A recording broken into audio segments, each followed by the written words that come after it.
Hello. Well, very good morning to you all, and especially to Representative Adam Smith from the 9th Congressional District of the state of Washington. And let me declare from the outset, Congressman, that the combination of your first and last names makes you a particularly special guest at AI. Yes, Republicans are always profoundly disappointed to discover that I'm a Democrat. So, welcome again, and please tell us why you're here. You invited me. No, I actually invited myself. Well, I'd like to talk a little bit this morning about our policy towards Russia and how things have shifted. And actually, a couple of years ago, I was in a conversation with General Dunford, before he was the chairman of the Joint Chiefs of Staff, talking about the threats that we faced. And I have long felt that the greatest threat that the United States faces is from violent extremism, or radical Islamist terrorism, groups like ISIS and Al-Qaeda, and the ideological struggle there. And he disagreed with me and said that he felt Russia was the most profound threat that we faced. And we had a little argument back and forth about that, and I couldn't possibly think that he was correct, because my basic thinking was whatever Russia may be doing, groups like ISIS and Al-Qaeda and others are the only ones that get up every morning hoping to kill as many Americans as is humanly possible, and the only thing stopping them is the ability to do so. And don't get me wrong, that is still a pretty profound threat. But Russia has actually built a very large organization that is fundamentally aimed at undermining democracy, for lack of a better way to put it. And they sort of evolved into this position. But they restarted the great power competition between Russia and the United States, and we didn't notice for a while. They have been trying to undermine elections. They have been spreading messages. They have really sort of introduced the modern way to wage an information campaign, taking advantage of the internet, taking advantage of social media to spread their message in a variety of different ways. And put very simply, what Putin is trying to do is he's trying to make the world safe for autocratic dictatorship. There's an interesting story of sort of how he came to this belief, but it is his fundamental belief that the people cannot govern themselves. He fears mobs and riots and chaos more than anything. Did you do something wrong? No. No. I'm all standing at attention. Required to stand. So,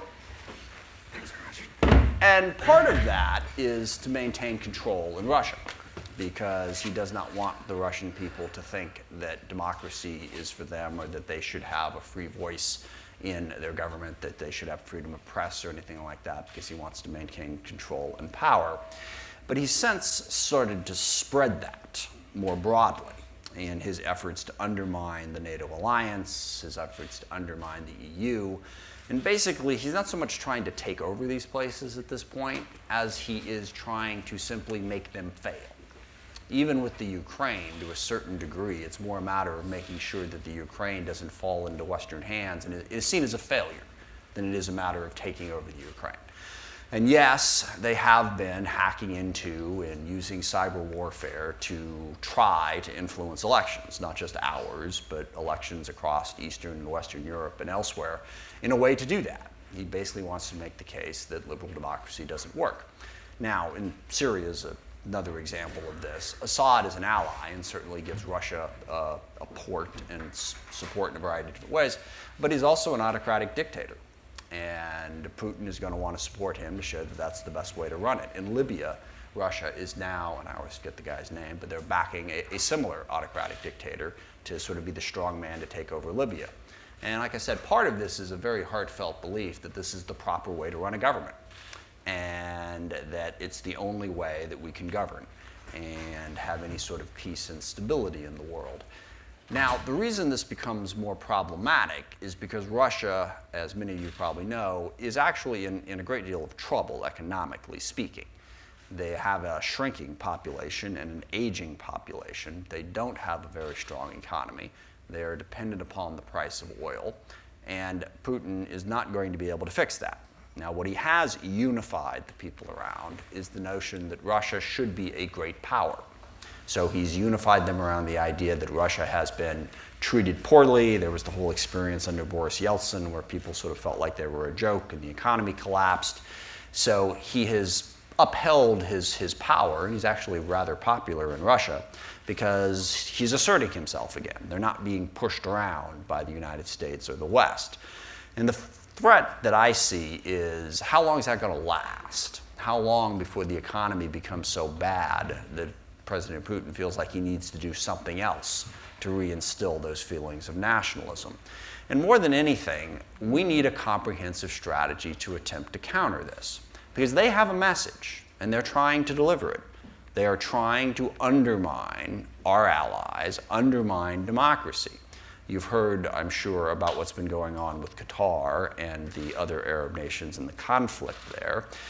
This is alleged, but a big chunk of what got that started was a speech that was presented, I believe it was the Qatari foreign minister, I forget which person, in which he spoke about the need to get closer to Iran.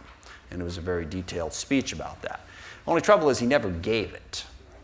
Didn't exist, didn't happen. It simply showed up on the internet one day and was spread around and everyone believed it.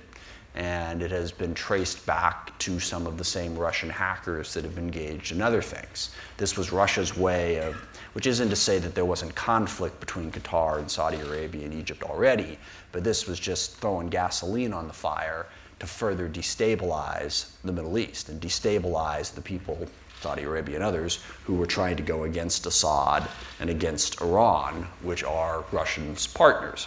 So they're very clever about how they're doing all of this. And we're not. We are not really engaged in this struggle in any sort of way. We don't have a clear message, and we're certainly not using the cyber tools and the information warfare that Russia is using to present that message. Now, why does any of this matter? Well, first of all, I believe it matters whether or not liberal democracy continues to move forward.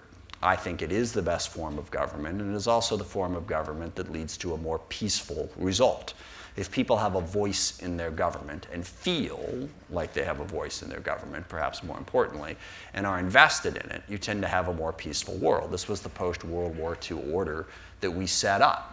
After 2 world wars had virtually destroyed the planet, and we'd seen the result of nationalism and fascism and all of that, we wanted to offer a better model, a model based on alliances and partnership, and yes, capitalism, and also freedom and democracy. And granted, you can pick apart a number of different things that happened over the course of the last 70 years and say it wasn't perfect, but we avoided world wars, and I think we moved forward economically. Poverty has been reduced significantly in the world, just for one example, based on that model. And that model is now crumbling, and Russia is the primary force trying to crumble it. So I'm introducing a bill today to call for a comprehensive strategy to counter Russian aggression. And a key part of that is alliances, is keeping those who are in favor of capitalism and liberal democracy and freedom and openness. And by the way, kleptocracy is another big part of how Russia governs. The elites steal all of the money from everybody else, which is another reason why this form of government is problematic. So take the opposite approach of transparency and openness and economic freedom and political freedom and try to promote that. And we need certainly to counter what Russia has been doing on the internet, in their information campaign, and the cyber warfare that they have done. We also need to re-strengthen our alliances, because what Russia does in Eastern Europe is going to depend a great deal on how much they think they can get away with, on whether or not they feel like there is an adequate deterrence. And if NATO frays, if the EU frays, if we appear divided and against one another, it's going to embolden Russia. So we need to re-establish ourselves in Eastern Europe with our allies to push back against all of this. But to begin with, we simply need a strategy, an approach, and to recognize the threat that Russia presents to our interests. I believe if they are allowed to continue destabilizing countries, destabilizing democracies, pushing towards greater autocracies, kleptocracies, that it will lead to a more unstable world and more conflict. And I actually watched unfortunately I pulled a muscle in my back a couple weeks ago and wasn't able to do much, and the History Channel was doing a special on the rise of Nazism. And a big part of it was they were so economically down, they needed something to make themselves feel better. And they sort of slowly moved forward with that. And making themselves feel better, it wasn't enough eventually. They had to then conquer territory and had to really build up the nationalistic feeling instead of simply doing the basics of governance. And the basics of governance are building a stronger economy, building greater transparency, building stronger government institutions so that you have a better place to live. So that's why I'm here, is to discuss this and how we might put ourselves in a better position to counter that Russian influence. And more than anything, to try to let people know that it is a threat. It is a threat to our way of life and to our ability to prosper, and most importantly, to a peaceful world. Thanks for this tour of the horizon, Congressman. There is a photo from one of those innumerable Syria support working groups that Secretary Kerry used to convene, I'd say, almost weekly, and where he invited Sergei Lavrov, the foreign minister of Russia, to be his co-chair. And the photo shows Secretary Kerry addressing the group of foreign ministers from the podium, and Sergei Lavrov checking messages on his phone. How did it come to this? How did it come to the Russian foreign minister ignoring the US Secretary of State? You were a great early supporter of the reset with Russia. Where did we go wrong? Well, and I'm going to say a lot of things here. I don't pretend to be an expert about this. I will say this, and if there are experts in the room who want to fill in some of the details and contradict it. Basically, with the collapse of the Soviet Union, there was a real opportunity. And the opportunity was to move us out of our bipolar world and to move Russia into the multipolar world. Because ultimately, what can help make a more stable globe, it's not good for America to be the sole remaining superpower. I know that's sort of controversial. We want to dominate. It's just not good because the rest of the world resents it, first of all. Second of all, the rest of the world is not sufficiently invested in peace and stability. So broadly speaking, the model for how we get to a more peaceful and prosperous world is to get more powers involved and invested in global stability. And you can look around the world and you can very easily see who those powers should be. Us, obviously, the European Union. Russia is a very powerful country. They should be part of this. China should be part of this. Brazil should be part of this. They're having their struggles these days. India, Australia. There are a lot of countries, and we all ought to work together. And what are the threats that face our globe? Well, terrorism and instability. If you are a country that is dependent upon economic trade and interaction and stability, you want to try to combat that. We can work together to do that. Climate change, energy crisis, all of these issues, disease, we can work together as great powers in a multipolar world to do that. And that was the goal after the Soviet Union collapsed, is to reintegrate Russia into that. Now, where did that go wrong? First of all, it went wrong because we took a little bit too big of a victory dance, which I think Russia resented. They have their pride, after all, having been a power for centuries. And the expansion of NATO.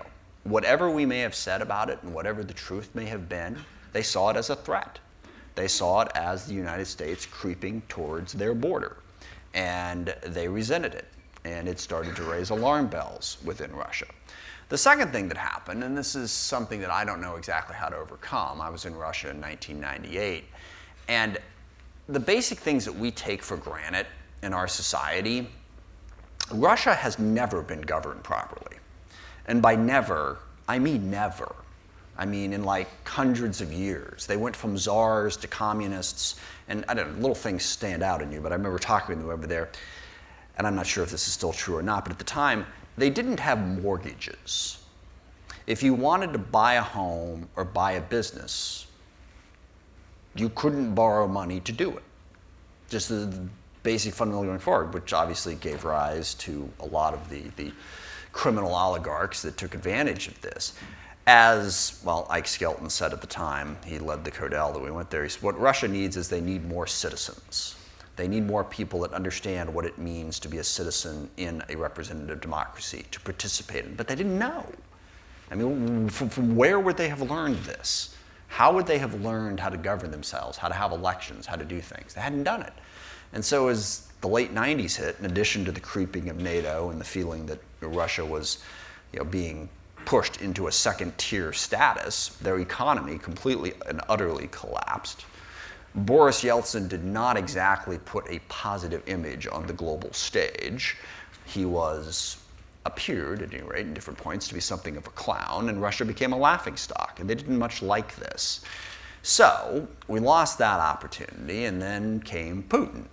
And Putin's outlook is formed in large part, as I understand it, by the fact that he happened to be in East Berlin when the wall came down. He was the KGB officer in charge there. And a mob showed up outside of his, because they knew where the KGB station was. And he had to bluff his way out of not getting all of his people killed. And that chaos terrified him.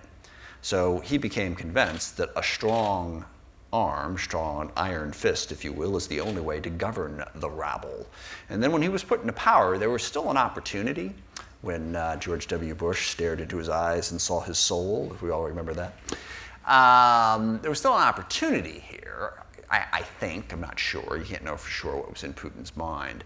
But NATO continued to expand. Russia continued to feel threatened. Their economy wasn't doing particularly well.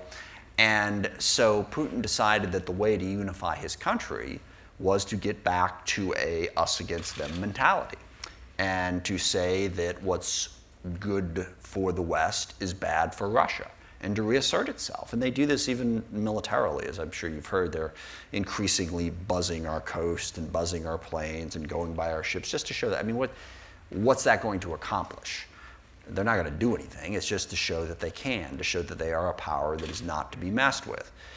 So that was the lost opportunity, I think, to do a reset. And it's not, the opportunity isn't completely gone. What worries me, like I said, is that in order for Russia to succeed and in order for Russia to change this viewpoint, two things have to happen. One thing is Putin has to go out of power, because he's not changing his mind on any of that stuff that I said and a lot more that I haven't. And two is Russia needs to begin to succeed. They need to begin to have broad-based economic opportunity so that they can see a greater benefit in being part of the global order. Now, the front page of the New York Times this morning had people protesting in Russia against the lack of political freedom and the Russian police beating them. So the Russian people definitely feel like they are being put down, and that's the ultimate failure of what Putin is doing. It's a small amount of money, it's a large amount of money for everyone at the top, and the folks down below there are really, really struggling. So you would look at that and say, well, improve the economic system. But Putin may look at it and say, let's invade Estonia. And what Hitler did brilliantly, the people who brought Hitler to power didn't want to go to war. They didn't want anything to do with war. And Hitler sold himself as a person of peace. But look, Germans in the Sudetenland of Czechoslovakia are being persecuted and tortured and killed. We must stand up and defend them.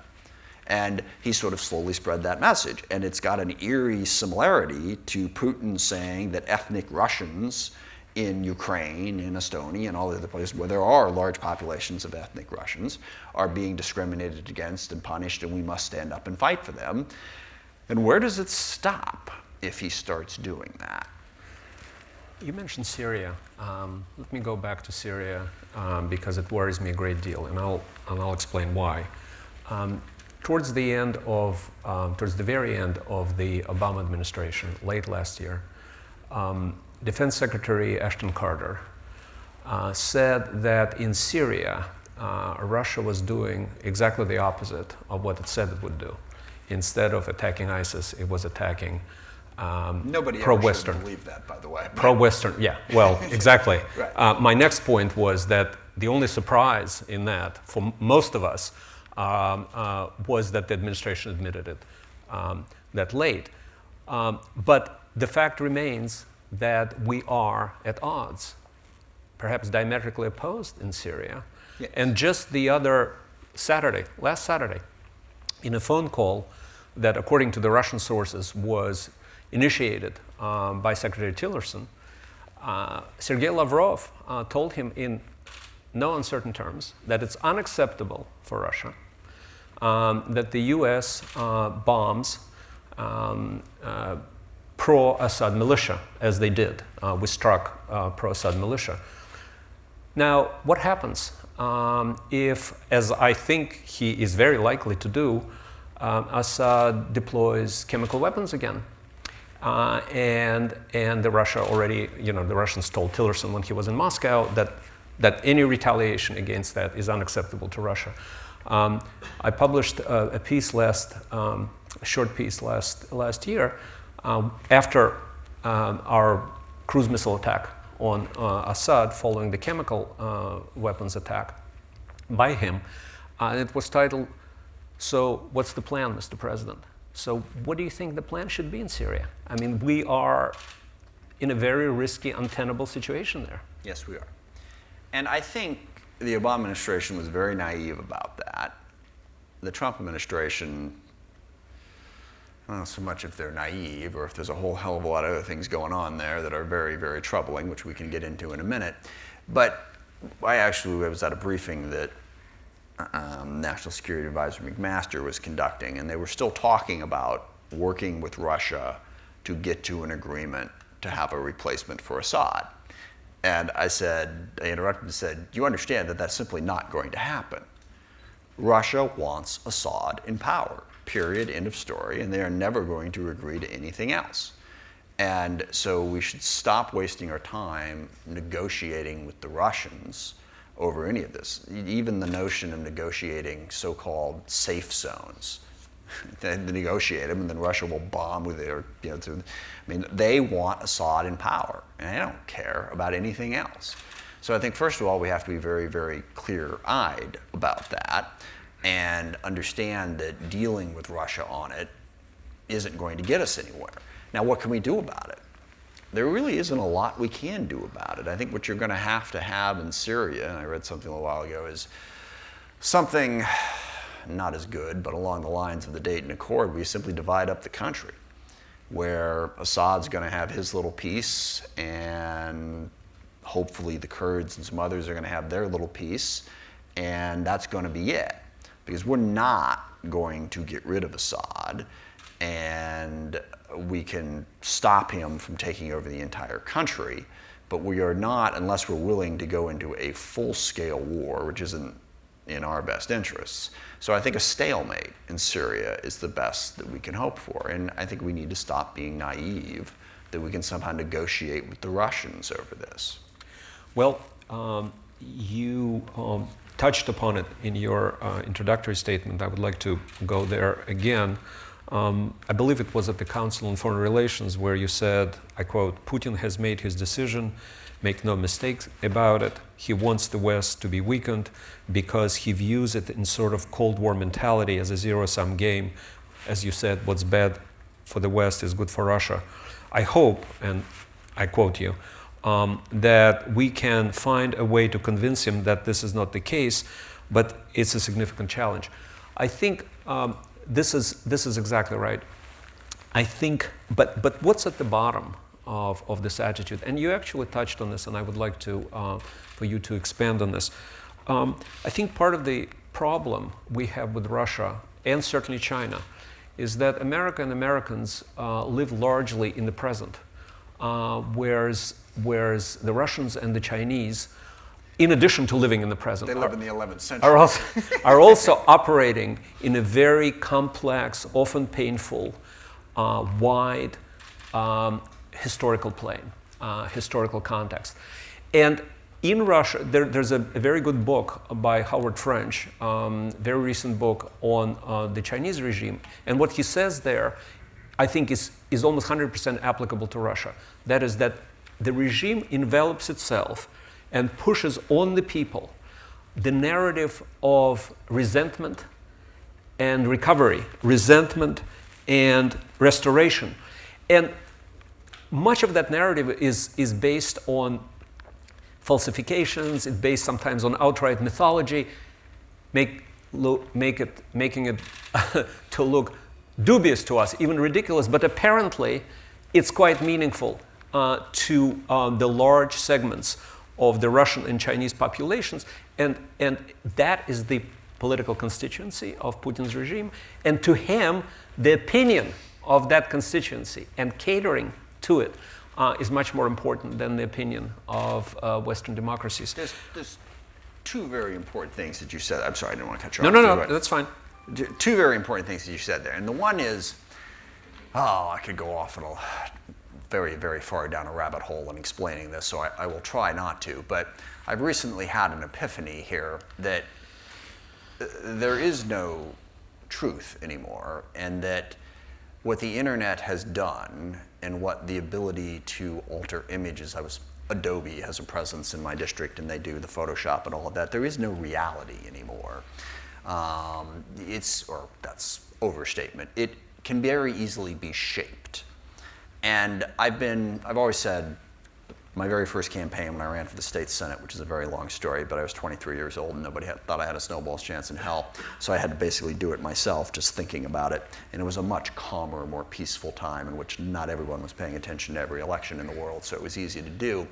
But I came up with a very simple sentence in terms of what you're doing in any situation, and that is you are developing a message and trying to deliver it to the people who are most likely to vote in the election. You're trying to persuade an audience. And that applies to a campaign, but it also applies to just about everything else that you're trying to do in life. You are trying, what's your message and how do you deliver it? But the truly fascinating part of it to me is, once you've decided who your audience is, where do they get their information? That's the part that, now, and back in 1990, and if I may just get wistful for a moment of such a simple time, basically there were 15,000 households that contained the people that were going to decide my fate. And I knew what my message was, and I knew where they lived, so I knocked on their doors relentlessly and sent them mail. End of story. Now, with the internet, with the ability of messages to spread like this, it's a lot more complicated, and also it happens so fast and in so many different ways that there's no way for anyone really to check what the truth is. I mentioned the Qatar story. That is what Russia is doing and how they are spreading their message. There was a great article, I got it in my clip, so I don't know when it came out, in the Politico about how Russia is using Twitter and other things to target people who serve in the US military and to target their families and to send them messages and to get them to resend them. And once you say no longer do you have to care about what the actual truth is, you just figure out what's going to be a good message that's going to drive home my point, and then people will retweet it, they'll post it on Facebook, they'll send it to other people, and you spread that message out there. Now, the same thing can be done with truthful messages as well. And honestly, I think they can be as effective, but we're not even doing that in that comprehensive way. So number one is you got to get that, we've got to start countering the message that Russia is sending out there, which is basically that the West is a joke. That, I'm sorry, but things like yesterday's cabinet meeting do not exactly help in delivering that message. But we have to try and get the message out there that capitalist democracy is working. And frankly, we have to be less concerned about fudging the facts a little bit. I've had to get better at this. I was wound up. I'm a politician, It's like I was running against a 16-year incumbent, so I said she's been in office for nearly 20 years, And actually, a personal favorite stat was they came out with a ranking of the members of the Washington State Legislature that year. The newspapers used to do that. There were 147 members of the legislature, if I'm doing my math correctly. And my opponent was ranked, I'm challenging myself with math here, but she was ranked just on the other side of the top half. So she was rated in the bottom half of all the legislatures serving by one, but it's still true. So you got to be clever about how you send out that message and do that. And this point could go on and on and on in terms of how we counter it. The second thing that you said, which is really important, is how do we get Russia to change? Because negotiating with them and hoping right now that they're just going to see things differently is a complete and utter waste of time. We have to challenge them. Number one most important thing, I think, is we have to show enough strength to deter them from further aggression. Assad is baked into the cake at the moment. And going to war to try to take him out, not going to happen. Libya, a little bit of a different story. We can comprehensively get in there and make sure he doesn't get another strongman propped up in Libya that will serve his interests. We can reinforce the Baltic states. We can forward deploy troops. We can start giving Ukraine more offensive weapons so that the cost of what Putin is doing goes up. I think it is incredibly important. Now, where does that lead? It's a long game. It's going to take a while, but not to keep coming back to Hitler, but if the whole world had stood up and said, sorry, you're not going into the Sudetenland, we would have had a conflict earlier, but 66 million people wouldn't have died. So I think we have to really stand strong. That's why reaffirming Article 5 of NATO is so important. We have to show him that there is going to be a high cost for this adventurism, that it is not going to prop up Russia. That's step one. This was you're taking things right out of my nose, but I still have to ask you a question on this. Yes, you're absolutely right, and you spoke about that at the Council on Foreign Relations. One thing you said there is that there is a need to get them to take a step back. If I could explore this a little bit. Today, foreign policy successes are by far the most powerful legitimizing factor in Putin's regime. Yep. And of course, the downside of that is that he can make them up as well. Yes. Well, be that as it may. Yes. Now, if I understood you correctly, and I certainly concur with that if that's the correct understanding, the only way for us to change Putin's mind, and this is the title of the piece I published last year as well, is to increase the domestic political costs of his foreign policy adventures.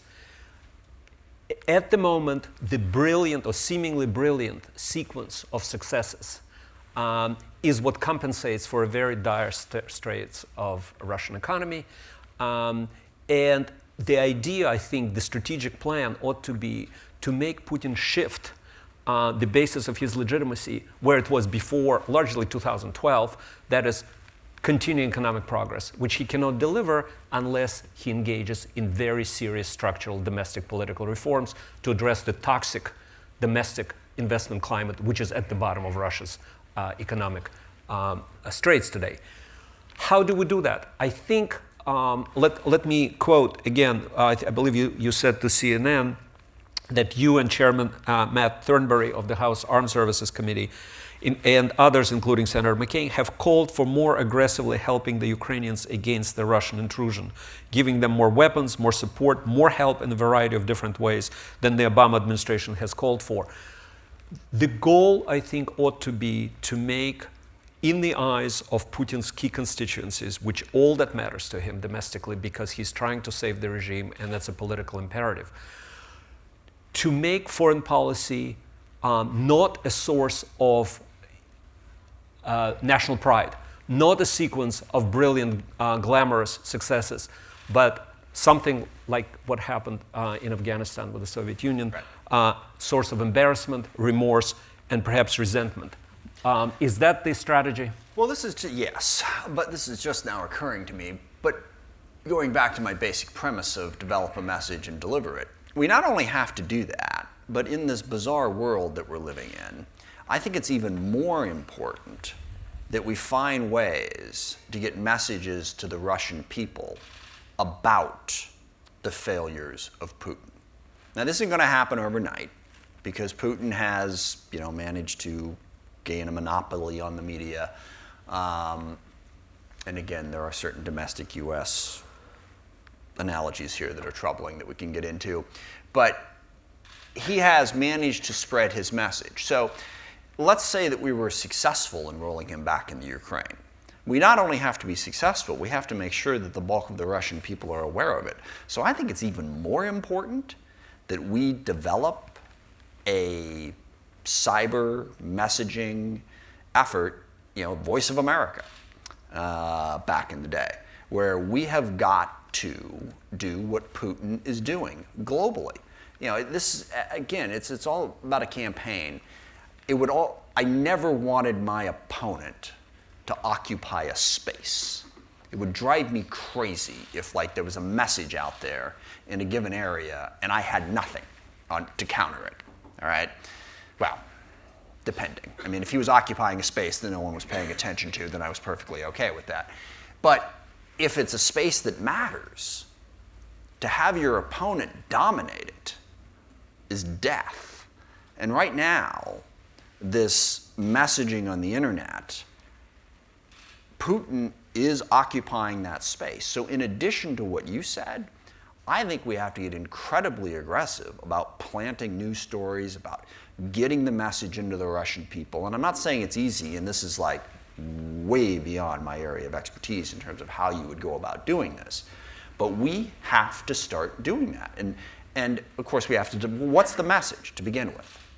The message is that Putin's a failure, that he's failing the Russian people. And the good news is, he is, okay?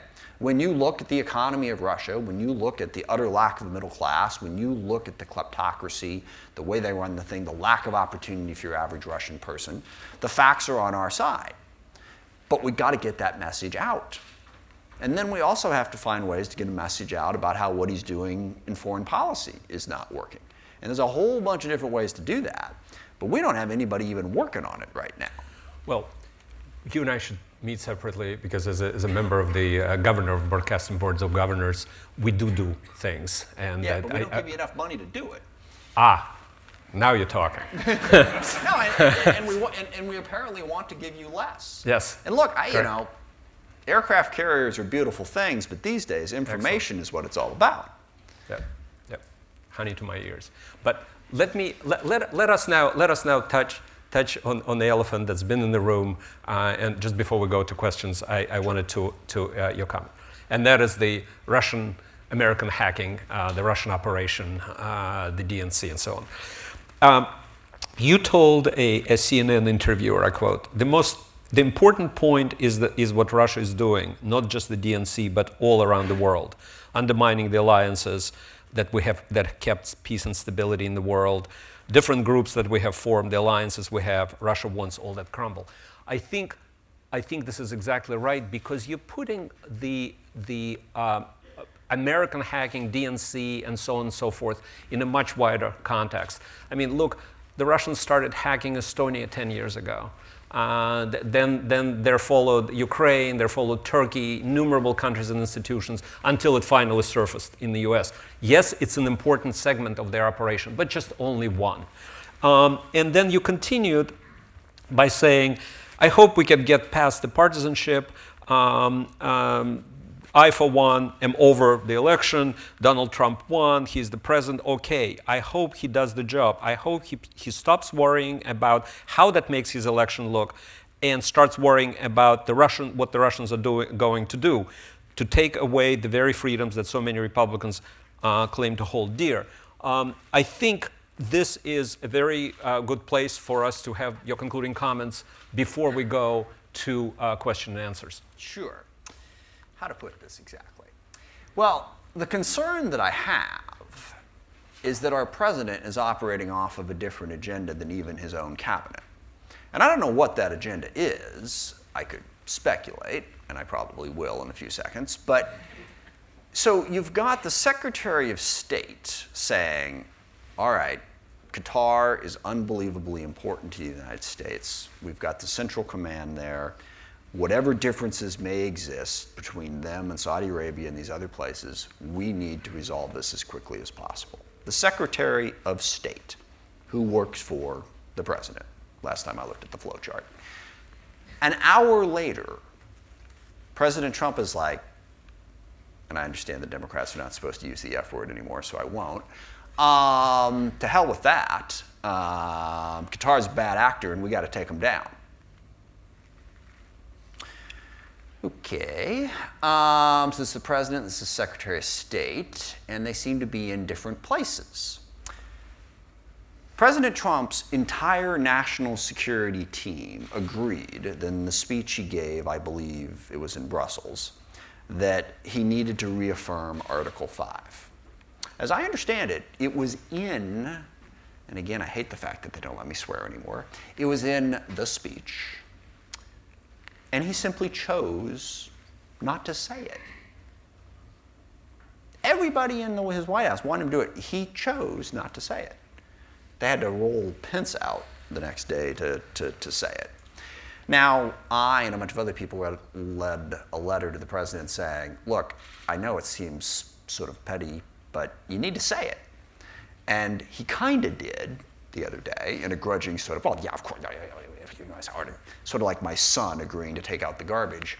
You know, what the hell is going on in President Trump's mind? Because it seems to be different than what's going on in the minds of his top advisors. He seems to be vastly more reluctant to be critical of Russia on any level, to do any of this, than anybody around him. Why? It's concerning. All right. On this cheerful note, we'll go to questions, please. We have microphones that will come. Please identify yourself and please ask a question and not make a statement. Right here. He's coming, you just can't see him. Thank you. Herb Rose. I'm going to parse your words just a little bit. You said that you have a bill that you want to bring forward about concerning actions we should be taking with respect to Russia.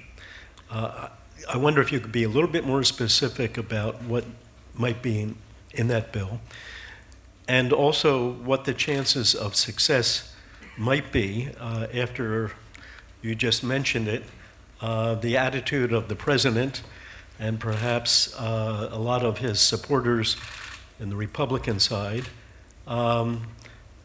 How much of a chance do you think you have for success in heading in that direction? And also, what hasn't been mentioned here before, I agree with you, the actions that you're recommending be taken in Ukraine, and also with respect to the internet and pushing forward against Russia.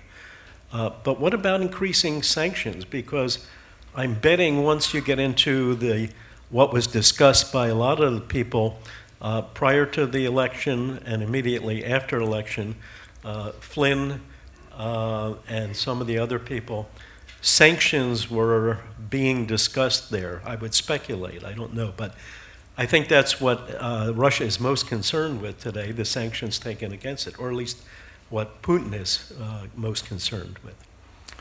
Well, two things. First of all, there is great bipartisan support in Congress for a comprehensive strategy to counter Russian aggression. So the House seems to be a little bit more reluctant to go in this direction than the Senate. McCain and Graham and others are tremendous leaders over there. The House has been more muted, to put it mildly, on this issue, so I'm worried about how we get there in the House. But I think there is bipartisan support for this. As I've said, there's support within the Trump administration amongst the top-level people for what we're talking about here. As far as what my bill does, the most important thing it does is it calls for the administration to put together a strategy. And then it has 7 or 8 different points, and it would really tax my memory to remember all of them as to what pieces of that. But one of it is increased presence in Eastern Europe to deter what Russia is doing. Another piece is figure out what's going on in the cyber world and aggressively counter it.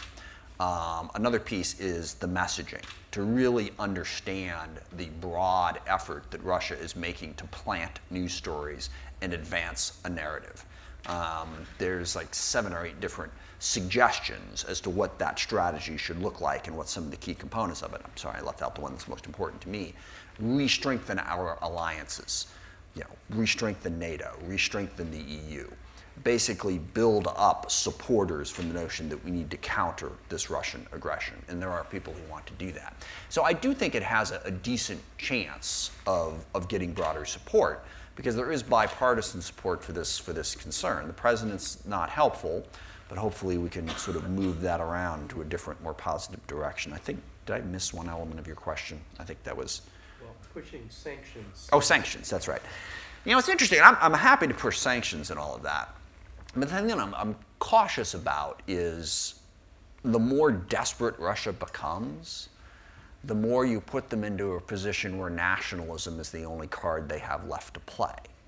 So part of what is going to undermine Putin is for the people in Russia to get more focused on domestic economic opportunity and less focused on Russian greatness. Now, and I'd be curious to get sort of the feedback here, because there's an inherent contradiction in what I just said that I personally can't resolve off the top of my head.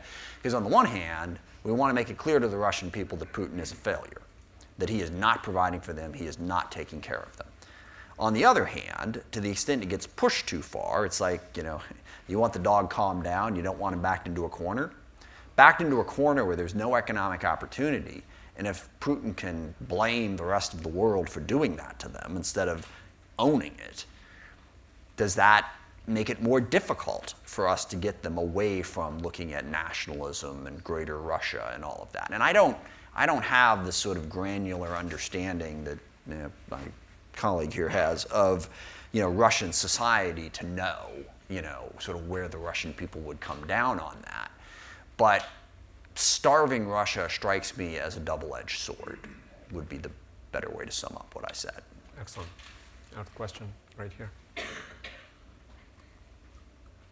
Thank you, Leon. Matthew Murray. I was a senior official in the Obama administration responsible for determining the timing and scope of sanctions against Russia at the Commerce Department.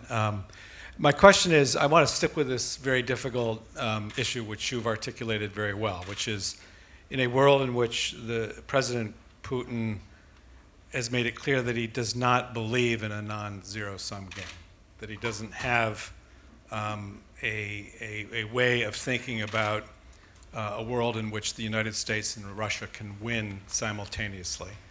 And in a world in which we're headed towards more sanctions towards Russia, and may be sanctioned out in a way, in the sense that if we go too far with sanctions, we'll deprive ourselves of options to induce better behavior domestically in Russia. And this is your point, that where are the incentives for growing economically a new middle class in Russia, and what role can the United States play in that if we are indeed imposing more sanctions? Are you concerned about that, and have you thought that there are ways around that or through that particular dilemma? Yes, I have, and personally, as I said, I think ramping up, I think we do have to sanction them. And I think when you're talking about, there's a lot of different ways to sanction them. You know, kicking out a bunch of their officials who we know are spies, that's, you know, and others, blocking travel for Putin's people that we know are up to no good, I think is a more appropriate way to do it than to place economic sanctions on Russia that are likely to hurt the Russian people. And I think we need to rethink that. I don't think that economic sanctions trying to drive Russia to their knees, I think Putin will do that just fine on his own, because he has no economic plan whatsoever for helping the Russian people. And I think we need to, I'd much prefer us to spend the time, like I said, on an information campaign to try to reach the Russian people and let them know what Putin is truly doing to them. So I have that concern. Right there.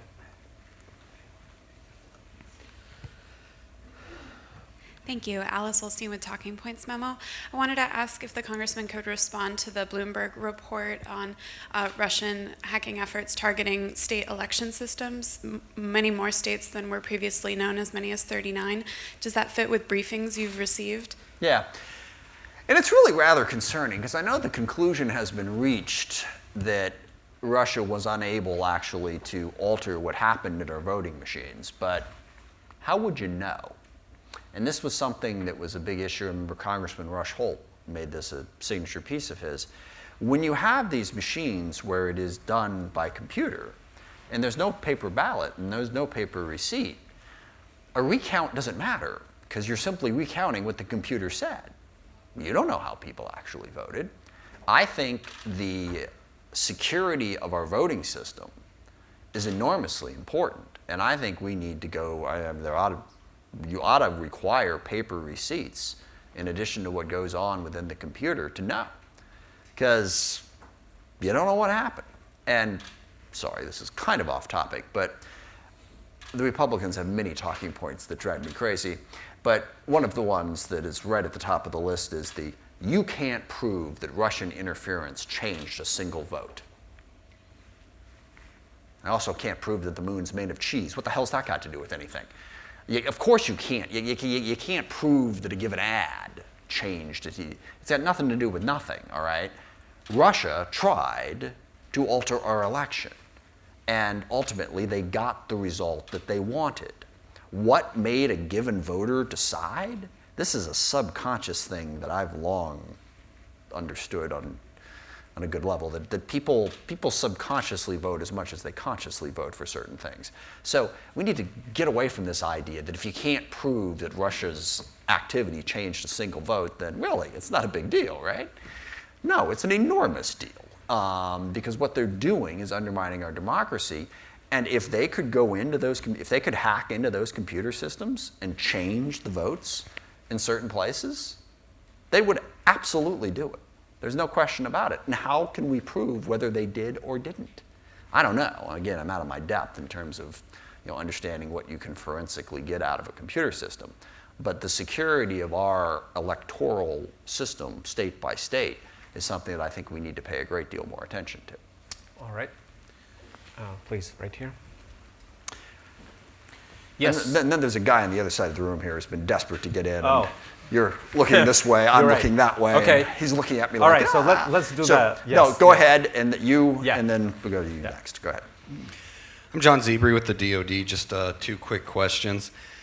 First, sir, why do you think the threat seems to be misunderstood or kind of downplayed? It seems like we've been doing this for 3 years, and you still hear, hey, we should let Russia have the Crimea, and then we can work with them on Syria. I've heard that kind of those kind of ideas out there. And then how would you counter some of the anti-alliance ideas that are going around, that these alliances just kind of suck American resources and they don't really help us? Because one of your original points was we need to strengthen our alliances. Yeah. Thank you. On the second point first, I don't think people have a sufficient appreciation for the degree to which our country has benefited from the post-World War II environment. And again, this is an aspect of President Trump's message that I find completely appalling, as he describes this sort of burnt-out hellscape that America apparently was until January 21st. It bears no resemblance to reality. Now, understand something. I grew up in a blue-collar family, and my father was a member of a machinist union and a baggage handler for an airline. And I understand that blue-collar workers are struggling in this country. I do, very profoundly. The job my father had in 1985 paid $16 an hour with full benefits. In 2015, it paid $9.37 an hour with no benefits, which is why the elementary school that I went to now has 95% free and reduced lunch. So there are issues in terms of how we make a broader base to our economic prosperity. But no society in the history of the world has lived better, top to bottom economically, than we have post-World War II. And a lot of that is because of the economic growth and stability that was brought about because of all of the alliances that we built. The alliances with not just with Europe, but with Southeast Asia, with Latin America. And I think we don't have an appreciation for the prosperity that it brought us. And we have to make it clear that that can go away. A world where we are isolated, engaged in trade wars, leads to greater nationalism. I mean, you can simply go back to the turn of the 20th century when everyone assumed that that wave of globalization meant that we would never again fight, that we were so interconnected that it would never happen. And as we retreated away from that, we wound up with 2 bloody world wars. So number one, the most important thing is to make it clear that we benefit from this global order in a way that the rest of the world does to some degree, but not to the same degree that we do. As far as downplaying the Russian threat, I think it's because we don't understand it. And again, like I said, I'll cop to the fact that it was probably a year and a half ago I didn't know what Russia was up to. I mean, we were very focused on ISIS, on Al-Qaeda, and with good reason. And it took a real education. I didn't know all the stuff that they were doing. So I think most people are unaware of the comprehensive nature of Russia's efforts to undermine us. And so we have to make that case, which is why I thank AEI for giving us this forum today to do that. Do we have time for one more Yes, question? absolutely. Yes, the long-suffering questioner. Right. If I'd cut it off at that point, it would have looked real bad. So, yes. Thank you very much, Representative. My name is Dalton Booker. I'm with the Osgood Center for International Studies. And my question is, considering recent events in Iran with the hardliners suffering a minor defeat in the re-election of their president and his signaling that he's more willing to work with the West, do you think that there's any chance to use an antiquated term, try and draw them out of Russia's sphere of influence into ours, or do you think that ship has sailed long ago? I think there's a real chance there, and I think this is a misunderstanding or missed opportunity in politics, and one of the things, again, that I worry about.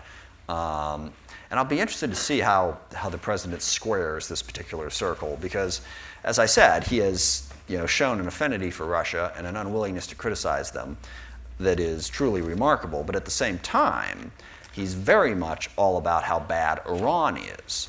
And Russia and Iran are like buddies, so how does that work in his mind? I don't have any idea.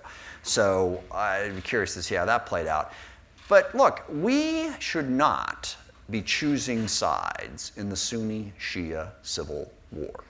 We should not be saying we're all in with the Sunnis. There is an enormous opportunity in Iran. The overwhelming majority of Iranian people want greater freedom, greater democracy. They like the West and the United States. Now, yes, the hardliners who run the country are in a different place, and it is a patient, long game to move in a different direction. But if we dive in and side 100% with Saudi Arabia and the UAE and everything else and say, let's go to war with the Shia, then I think we will create greater instability in the Middle East and a longer-term conflict than if we try, to some degree, to broker a better understanding between those two. And let us not forget, for all of the concerns that we have about Iran, and they are legitimate, Iran's support for different groups, the ISIS, Al-Qaeda, that arose out of a radical extremist Sunni ideology. The Salafists to some degree, but also, and this is Saudi Arabia, the Wahhabism, I never quite say that word right, but you know what I'm saying, that is the Saudi Arabian interpretation of the religion. Now, Saudi Arabia is trying to reform. I think their new king wants to move in a more positive direction. But women still aren't driving there. And that is still the extreme version of the religion that dominates. And we've got to get them to the point where they're not okay with it up to the point where it turns violent against the kingdom. That they understand that preaching that type of extremist ideology naturally leads to the violence that comes, and to try and roll it back. Now, I will say, I've met with the foreign minister on a number of occasions. I get the feeling that they are trying to move in a different and more positive direction. And I will also agree that you cannot move too far too fast, or the hardliners will turn on you. But the ultimate solution to a more peaceful Middle East is for some sort of calming of the tensions between Iran and the rest of the Middle East, not a ratcheting them up and thinking we should fight an all-out war over it. So that's the other thing that's sort of troubling about the whole Qatar situation, because, and there's other things going on there that haven't been widely reported, but part of it is Qatar has tried to find ways to get along with Iran. And I think that is one of the reasons why Saudi Arabia and some of the other countries have turned on them as aggressively as they have. And we should be trying to broker a better consensus on that, instead of just saying that Iran's bad and we're all in with the Gulf Arab states to take on the Persians. I don't think that's in our best interests. I think we need to play a little bit more of a calculated game there than just black or white, we're on this side, let's go. Representative Smith, I know you have to run. Yes. Thank you so much for coming. I hope thank you you. will do it again. Yeah, I truly enjoyed it. Terrific audience. Thank you.